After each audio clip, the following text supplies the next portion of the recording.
Okay, it's my pleasure to, pardon us, introduce Armond Duwell, or Ari Duwell, who is visiting us from the University of Montana. Ari went to graduate school with me and Chris and Holly and Doreen and Laura, and so it's kind of like a reunion, and it's really great.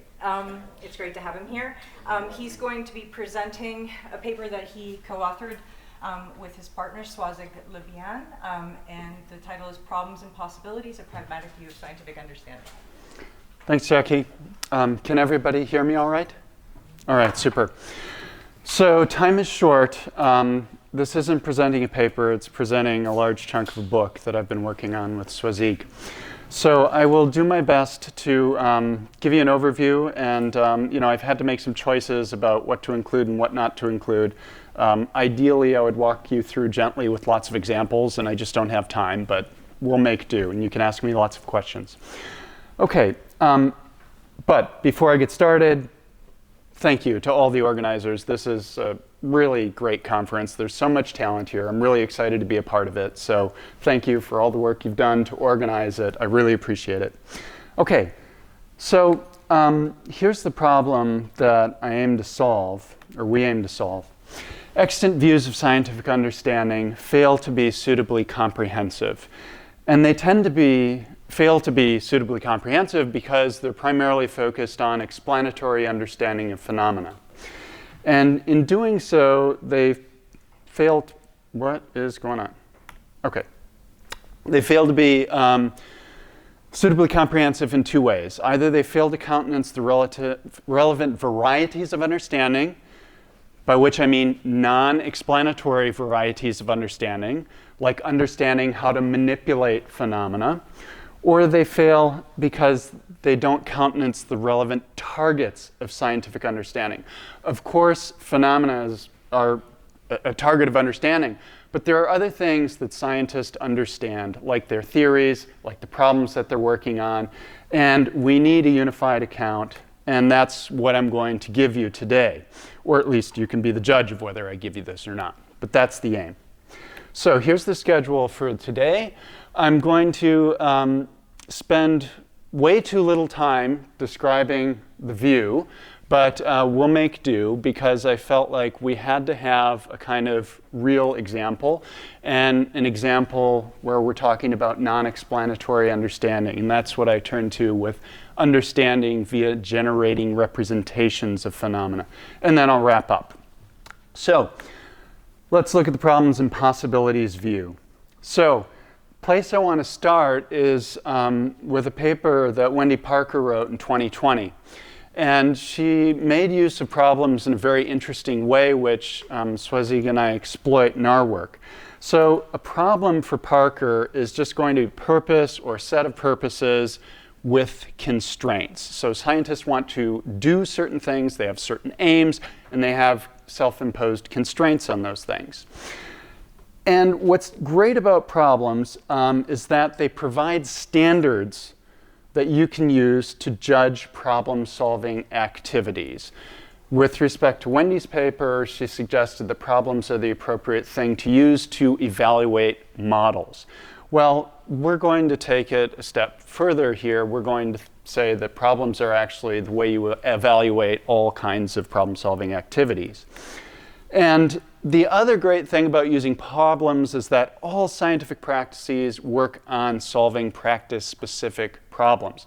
So by incorporating problems into an analysis of scientific understanding, it's going to have incredible generality.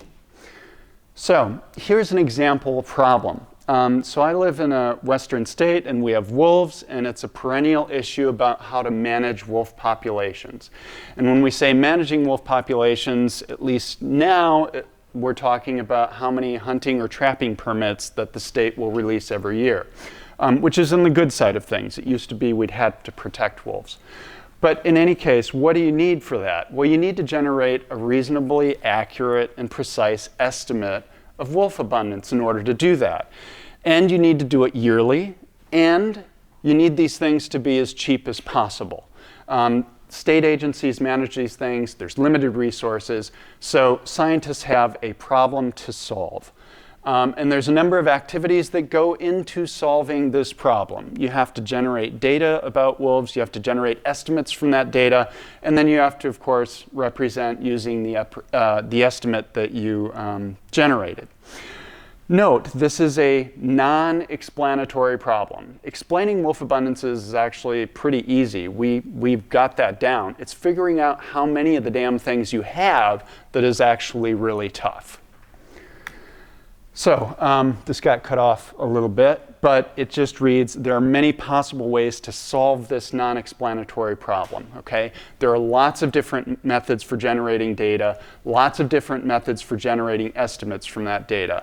So there's multiple problem solutions to consider, and there might not even be a uniquely best one.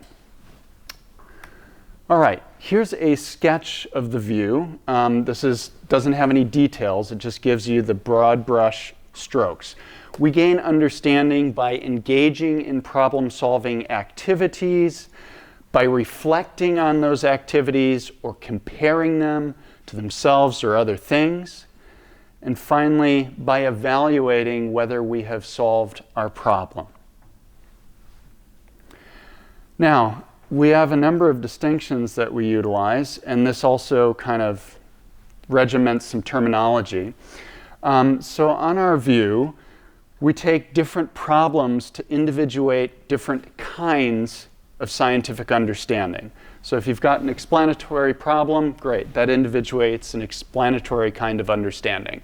And if you've got a different kind of problem, it individuates a different kind of understanding, which means there's a plethora of problems, but we think that's appropriate. Problem-solving activities are vehicles of understanding, and they individuate different varieties of understanding. Okay? So if you're engaging in the activity of representing, you're going to generate some representational understanding via that activity. And then understanding comes in three different modes associated with engagement, reflection, or comparison, and evaluation. Now, anything implicated by a problem-solving activity can be a target of understanding. So if, for example, you are manipulating phenomena using a particular instrument that is something that's implicated by the activity, that can be a target of understanding if you so desire. So this is the sense in which we're grabbing all kinds of varieties and targets of understanding. So here's the general analysis. There's a lot of conditions here, and I'll just say them, and then we're going to unpack them in ensuing slides. So don't feel like you've got to get everything in your brain all at once. All right, one has some understanding of target T of kind K, which is associated with whatever problem you want to solve, and a variety A, which is associated with one of the problem-solving activities that you're using, if and only if that activity implicates T in some way, and, oops, keep doing that.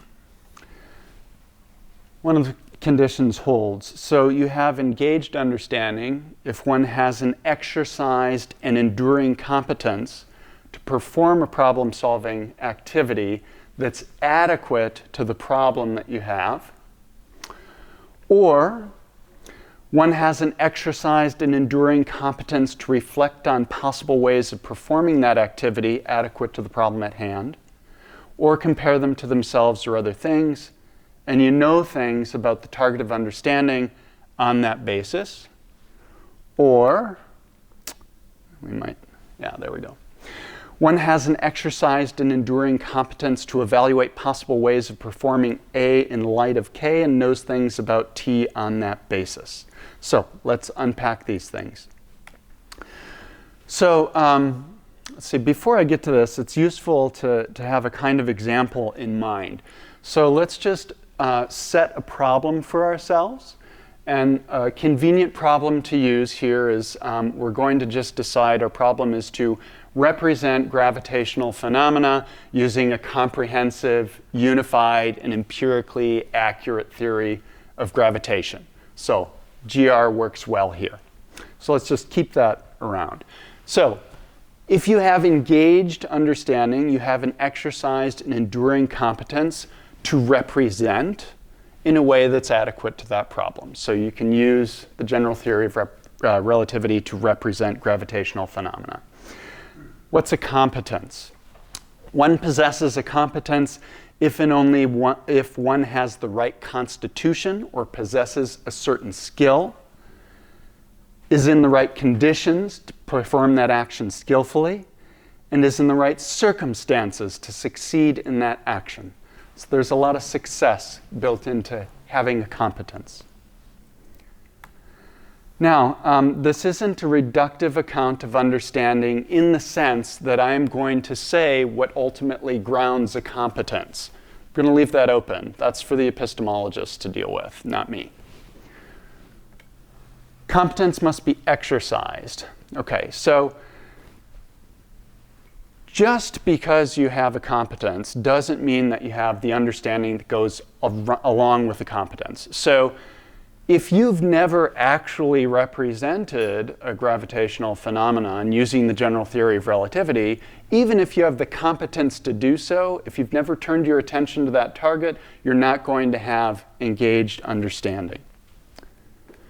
And then finally, competence must be enduring, okay?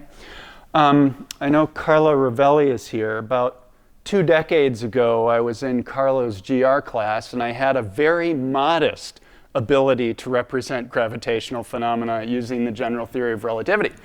But that's not my area, and I haven't done it since. The little understanding I once had has waned. It's no more, because I just don't have an enduring competence. Even though it was once there and exercised, it's not there anymore. But that's exactly what we want. We want an account where understanding can fade over time. Reflective or comparative understanding, okay? One has an exercised and enduring competence to reflect on possible ways of performing an action adequate to the problem at hand, or compare them to themselves or other things, and knows things about a target of understanding on that basis. So as before, it requires exercised and enduring competencies. What's different here is knowledge. There's a knowledge requirement, but it's also path-dependent knowledge, okay? Which is a very important point. So using a general relativistic representation, I might come to know that the precession of the perihelion of Mercury is 5,600 arcseconds per century. Or somebody could just tell me. If somebody just tells me, I don't have this kind of understanding. I've got a constituent of that understanding, but I do not have the rest of what's required for that, which is path-dependent knowledge, but also exercised and enduring competencies. How about evaluative understanding? One has an exercised and enduring competence to evaluate possible ways of performing action in light of the problem at hand and knows things about the phenomena on that basis.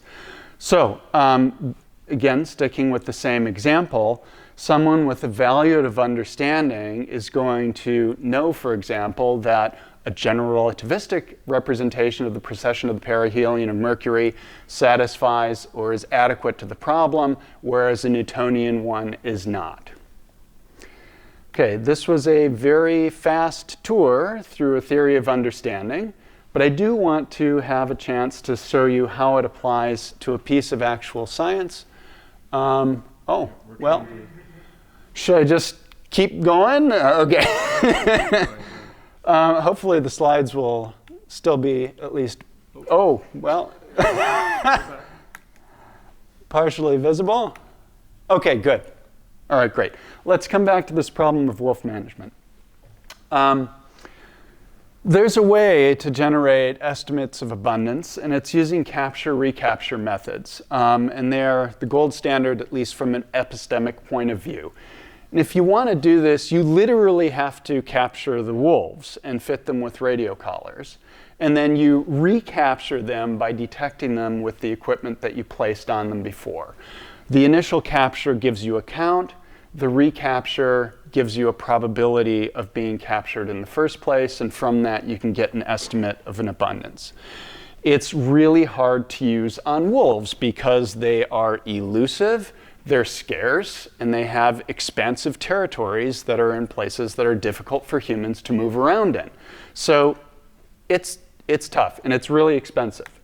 So you turn to other kinds of data generating methods.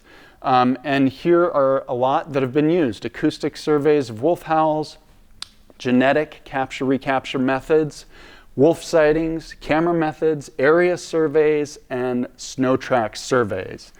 And the question is, can any of these methods of generating data allow one to provide reasonably accurate and precise estimates? And in fact, scientists study exactly whether any of these things can. They engage in comparisons on these different methods of solving the problem. Armond et al. Compared radiotelemetry methods, hunter surveys, and genetic samples at rendezvous sites, and estimates that involved not only those data individually, but estimates that would be mixtures of all of these things. And one of the things that they found, which was absolutely surprising, is that estimates based on hunter surveys alone provided the closest match to some estimates which are taken to be epistemically respectable estimates.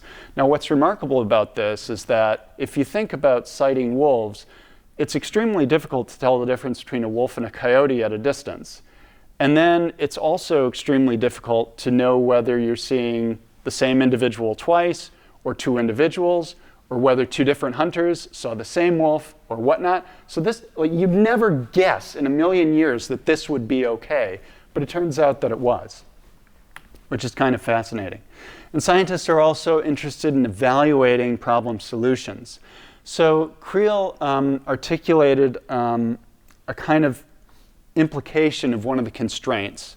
So if you want an estimate of abundance that's actually going to be accurate and precise, it must be based on data that were collected in a manner that matches the assumptions of the statistical model that is used to estimate population size and provides data that are representative of the broader population about which inferences were made. And this turns out to be a non-trivial constraint. It might strike one as obvious, but it's not obvious to a lot of scientists. So I'll give you an example. Idaho's Department of Fish and Game estimate of wolf abundance for 2020 were based on data from motion-activated camera traps at rendezvous sites. And they used a space-to-event model that Moeller et al. Had developed in 2018. And there are a number of assumptions that need to be in place for this model to be used. The long story short is absolutely none of these assumptions were actually satisfied, but it didn't stop them from using the estimates to, allow hunters to chase wolves. That problem aside, let's see how this fits into the framework that Swazig and I have developed. So one of the things that we've learned from the framework is that in many cases a more natural unit of analysis is to just use a variety of understanding rather than specifying a particular target. And the reason why is that the activities that one engages in often provides us with understanding not of just one target, but of multiple targets. And of course, the kinds of things that I've been discussing in this example are exactly that way. But let's just go through this. So one has some understanding of kind K that's associated with generating a reasonably accurate and precise estimate in a certain time frame cheaply via generating representations of wolves, which we take to include data generation as well as generating estimates from that data. If and only if one has an exercise and enduring competence to generate new representations of wolves, which of course scientists did. They were out there generating data and generating these estimates. And they also, of course, had reflective and comparative understanding. We saw that with the comparisons that Armond et al. Engaged in, and of course there's many others of that ilk. And then we also saw them engage in evaluative understanding.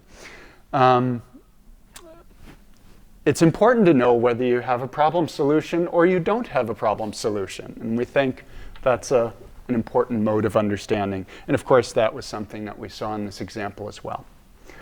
All right, so that was a wild and fast tour through perhaps difficult material. Looking forward to answering your questions, but let's just wrap up. So this is the view in summary. Understanding is generated through problem-solving activities. It comes in various kinds, individuated by problems, in different varieties, individuated by problem-solving activities, and in engaged, reflective, or comparative and evaluative modes. And anything implicated by problem-solving activities can be a target of understanding. So with this framework, we think we have solved the problem that we had originally. Extant analyses of understanding just weren't suitably unified and comprehensive. Now, it turns out that there are a lot of advantages associated with this view. I haven't had a chance to go through a lot of these things, but it does have all of these advantages, and I'm happy to talk about them in a moment here. And there are more advantages, and I didn't have time to talk about any of these things as well, but the view does this as well. But I guess the most important take-home point is that it seems to be a comprehensive and unified pragmatic view of understanding that I offer for your consideration. Thanks so much for listening. I look forward to your questions.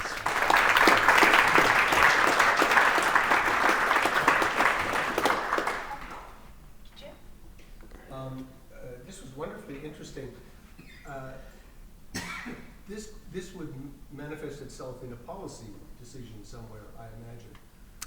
Oh, you mean the wolf stuff? Yeah. Oh, yeah, sure. Yeah. Every year. Then there's going to be one more ingredient, and I wonder how you work it in. As soon as people start talking about culling wolves, there's going to be a group that says, kill them all, a group that says, don't you dare touch one of them, and then there's going to be groups, and then there's going to be some intermediate group, and the eventual policy will be, well, we'll do it this way, and we'll do it that way. And I wondered how that ingredient, which is quite different than your other ingredients, how it would fit in, because in a policy, your ingredients are going to be there, and then this other ingredient is going to be there too. How do they interact? Well, just to be clear, I'm not here to take a position on how to manage wolves. It was focused on the generating estimates aspect of that problem. Right. But I mean, look, how do you solve a political problem? You listen to people and you try to make as many happy as you can. I mean, I don't have anything else to say about that. I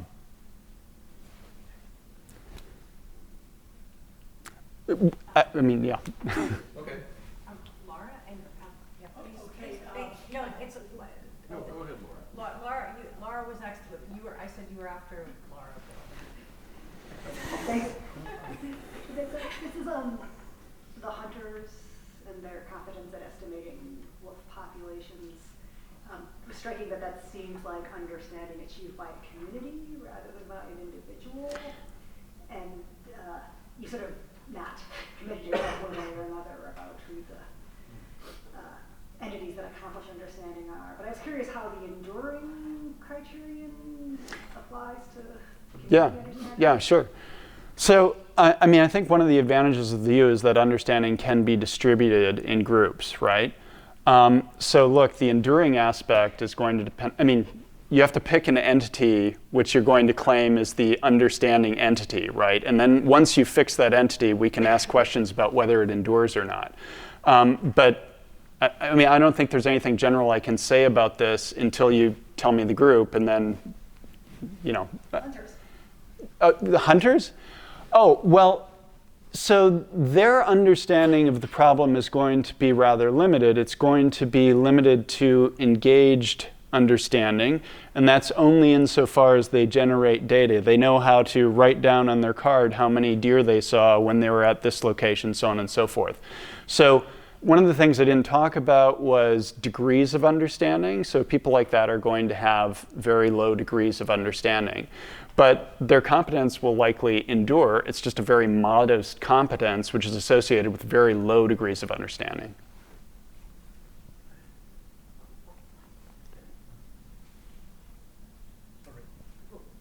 Yeah, Bill. Now,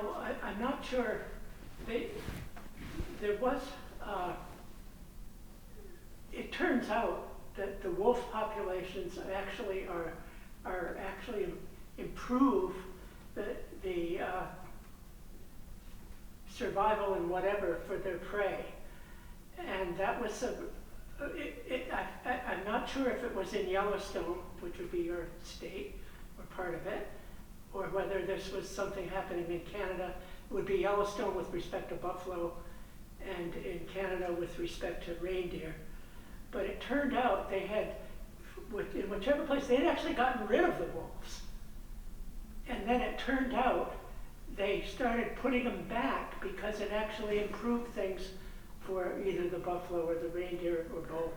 And it would be an important feature, not just counting how many there are, but looking at these secondary effects of having this predator on the flourishing of the prey species. And that surely, I know that was a really big deal for one of those places. And they were really surprised. Some people had argued for bringing the wolves in, and others were really surprised that it had this positive effect. And by the way, that gives another thing from the Nun or Every. It gives a useful role that those wolves are playing. And surely that, I know that played a big role in setting up this stuff in the first place. Well, you're certainly right. The alterations of the Yellowstone ecosystem after the reintroduction of wolves was a big deal, and there were a lot of very interesting things happening that people viewed as an improvement in the ecosystem. But I am no expert on such things. Charles, did you have a question? I wasn't sure if I could turn, so I was calling Eric. I wonder on your account if you're presuming that you understand the problem to begin with, and I wonder if your account helps us to characterize what it even means to understand a problem. Well, I mean, if we look at evaluative understanding, if you don't have some sort of grasp on what the problem is, you won't have any evaluative understanding. So you won't be able to sort between problem solutions and not having problem solutions. So I would say that, yeah, I mean, there is room for this in the view. Now, exactly how to quantify how much grasp of a problem solution you have or you don't have is in part stymied by the fact that problems can be really vague as well. But there is certainly room in the account to suggest that you get, through increased evaluational understanding, the ability to come to refine problems and make them more precise. So would you just, I don't want to take too much time, but would you kind of link the two together then? Like your understanding of the target increases in proportion to your understanding of the problem space? No, I wouldn't say that necessarily. I mean, remember there's three axes of understanding. So you could be really good at manipulating phenomena, but not have any sense of a problem that you are directing your actions towards. So, you can have a lot of understanding in other kinds of ways on this account. We have time for one more really quick question. Thanks for the talk. I was wondering about one of the advantages, which was the unity of science, of accepting this theory. And I was curious to know a little bit about any of the possible roadblocks one might encounter with this theory in other sciences, aside from, let's say, wolf population. Did you find like it could be, I don't know, quantum mechanics or something where it could be a little bit more difficult? What are some of the obstacles that one might encounter? In short, none. But all right, I'm leaving.